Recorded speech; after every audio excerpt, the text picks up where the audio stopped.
السلام علیکم، ایڈوکیٹ محمد عمران بھٹی۔ آج ہم تین باتیں جو ہے نا وہ ڈسکس کریں گے کہ طلاق جو ہے اس کا پراپر طریقہ کار کیا ہے۔ دوسرا یہ کہ طلاق جب دی جاتی ہے اور عورت جو ہے وہ پریگننٹ ہو تو کیا طلاق افیکٹو ہوگی یا نہیں۔ تیسرا ہمارا یہ جو مسلم فیملی کوڈ ایکٹ 1961 ہے، اس میں حلالہ کا کیا کنسیپٹ ہے۔ تو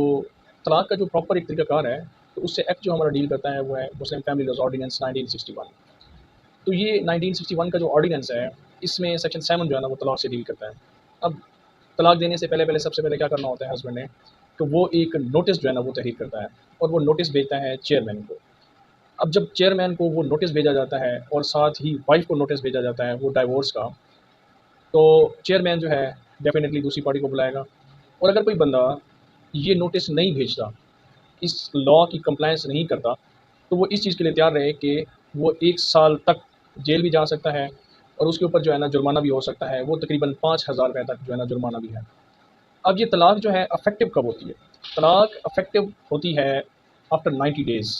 جس وقت یونین کونسل میں چیئرمین کو نوٹس بھیجا جاتا ہے اس سے 90 ڈیز کے اندر، 90 ڈیز کے بعد جو ہے طلاق جو ہے نا وہ افیکٹو ہو جاتی ہے، یعنی کہ طلاق پھر کمپلیٹ ہو جاتی ہے۔ اس سے پہلے اگر کوئی ریکنسلیشن وغیرہ ہو جائے تو وہ ٹھیک ہوتا ہے، ادروائز طلاق 90 ڈیز کے بعد افیکٹو ہو جائے گی۔ یہ جو آربیٹریشن کونسل ہوگی یہ کیا کرے گی؟ اب یہ ود ان 30 ڈیز چیئرمین جو ہوگا جیسے اس کو نوٹس ملا ہے ڈائیورس کا، وہ ان کے درمیان پارٹیز کے درمیان ریکنسلیشن کروانے کی کوشش کرے گا، اور اگر وہ ریکنسلیشن کے لیے جو ہے نا پارٹیز کو کنونس کر سکتا ہے تو ویل اینڈ گڈ، نہیں تو پھر جو ہے نا طلاق جو ہے افیکٹو ہو جائے گی 90 ڈیز کے بعد، ٹھیک ہے۔ اب یہاں پہ ایک اور کویشچن رائز ہوتا ہے کہ مرد نے طلاق دے دی اور عورت جو ہے نا وہ کیا ہے، پریگننٹ ہے۔ تو اس میں دو چیزیں ہیں، کیونکہ 90 ڈیز کے بعد طلاق جو ہے وہ افیکٹو ہوتی ہے۔ اب یہاں پہ دوسرا کویشچن آ گیا کہ طلاق دے دی اور عورت جو ہے وہ پریگننٹ ہے، اور وہ جو پریگنینسی کا ٹائم پیریڈ ہے نا، جب تک وہ ختم نہیں ہوتا، جب تک بچہ پیدا نہیں ہو جاتا، تب تک طلاق افیکٹو نہیں ہوگی، ٹھیک ہے۔ جیسے ہی پریگنینسی کمپلیٹ ہو گئی، بچہ پیدا ہو گیا، تو مرد نے جو طلاق دی ہوئی تھی وہ اب جو ہے نا افیکٹو ہوگی جب بچہ پیدا ہوگا۔ اب یہاں پہ تیسرا جو ایک سوال تھا کہ حلالہ کیا ہوتا ہے۔ حلالہ کہتے ہیں کہ ایک مرد جب ایک عورت کو طلاق دے دیتا ہے اور اس کے بعد وہ عورت اپنی مرضی سے کہیں اور شادی کر لیتی ہے، اور اس شادی کے بعد وہاں پہ ڈائیورس ہو جائے، انٹینشنلی نہیں، ویسے ہی ڈائیورس ہو گئی، اس نیت کے ساتھ نہیں کہ میں نے پہلے ہسبینڈ کے ساتھ شادی کرنی ہے، ایک فارمیلٹی پوری کی جائے، نو، وہاں پہ جب طلاق ہو جائے تو پھر وہ دوبارہ جو ہے نا اسی اپنے ہسبینڈ کے ساتھ جو ہے نا وہ شادی کر سکتی ہے۔ اب جو 1961 کا جو ہمارا آرڈیننس ہے نا، اس کے اندر یہ بتایا گیا ہے، بڑی انٹرسٹنگ سی ایک چیز ہے آپ لوگوں کے لیے، کہ جب ایک مرد نے اپنی بیوی کو ایک بار طلاق دی،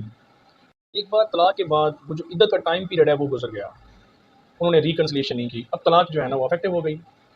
اب یہاں پہ لاء کہتا ہے کہ اگر دوبارہ طلاق افیکٹو ہونے کے بعد بھی وہ ہسبینڈ اور وائف دوبارہ سے ان کی انڈرسٹینڈنگ ہو گئی ہے اور وہ شادی کرنا چاہتے ہیں، تو ان کو ضرورت نہیں ہے کہ وہ پہلے حلالہ والے ٹرائل میں سے گزریں، وہ دوبارہ ری میرج کر سکتے ہیں وداؤٹ پرفارمنگ یا اس جھنجٹ میں پڑنا کہ بھی پہلے حلالہ ہو اور دوبارہ شادی ہو، ٹھیک ہے۔ اب ایک مرد ہے، اس نے ایک عورت کو 2 بار طلاق دے دی کہ طلاق ہے، طلاق ہے، اور وہ جو افیکٹونیس کا ٹائم پیریڈ ہوتا ہے عدت کا وہ گزر گیا، عورت صاف ظاہر ہے اس کو ڈائیورس افیکٹو ہو گئی۔ اب وہ دوبارہ سے ان کی ریکنسلیشن ہوتی ہے کہ نہیں ہم شادی کرنا چاہتے ہیں، تو قانون کہتا ہے کہ اس وقت بھی ان کو حلالہ کے ٹرائل میں سے گزرنے کی ضرورت نہیں ہے، عورت کو دوبارہ کسی اور مرد سے شادی کر کے پھر اسے شادی کرنے کی ضرورت نہیں ہے، وہ ڈائریکٹلی ہی اسی ہسبینڈ سے، اپنے پہلے ہسبینڈ سے شادی کر سکتی ہے۔ لیکن اگر ایک ہسبینڈ اپنی بیوی کو 3 بار طلاقیں دے دے، 3 بار طلاقیں دینے کے بعد وہ ٹائم پیریڈ جو افیکٹونیس کا ہوتا ہے عدت ہو گئی اور طلاق جو ہے نا اب افیکٹو ہو گئی، اور اب وہ چاہے کہ میں دوبارہ تیسری دفعہ جو ہے نا اس سے نکاح کروں، تو قانون کہتا ہے نہیں، اب حلالہ کی ضرورت پیش آئے گی۔ اور حلالہ کا مقصد بھی میں نے آپ کو پہلے بتا دیا کہ وہ انٹینشنلی نہیں ہونا چاہیے، وہ ویسے ہی ایک نیچرل چیز ہے کہ ہوئی ہو شادی اور وہاں سے ڈائیورس ہو جائے۔ تو یہ تھی information, thank you very much, دعاؤں میں یاد رکھیے گا، اللہ حافظ۔